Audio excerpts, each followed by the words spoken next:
Chapter 12. Me and Winn Dixie got to Gertrude's Pets so early on for my first day of work that the close sign was still in the window. But when I pushed on the door, it swung open, and so we went on inside. I was about to call out Otis that we were there, but then I heard music. It was the prettiest music I'd ever heard in my life. I looked around to see where it was coming from, and that's when I noticed that all the animals were out of their cages. There were rabbits and hamsters and gerbils and mice and birds and lizards and snakes, and they were all just sitting on the floor like they had turned to stone.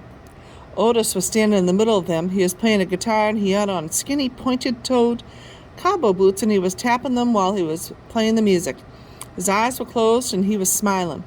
Winn Dixie got a dreamy kind of look on his face. He smiled real hard at Otis. And then he sneezed, and when his whiskers went all fuzzy, and then he sighed and kind of dropped to the floor with all the other animals. Just then, Gertrude caught sight of Winn Dixie. "Dog!" she croaked, and flew over and landed on his head. Otis looked up at me. He stopped playing his guitar, and the spell was broken. The rabbits started hopping, and the birds started flying, and lizards started leaping, and the snakes started slithering.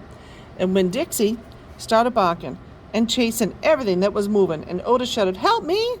for what seemed like a long time. Me and Otis ran around trying to catch mice and gerbils and hamsters and snakes and lizards.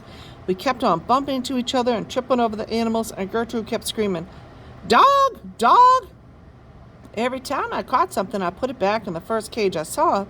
I didn't care if it was the right cage or not, and I just put it in and slammed the door. And the whole time I was chasing things, I was kind of thinking Otis must be some kind of snake charmer, the way he could play his guitar and make all the animals turn to stone. And I thought,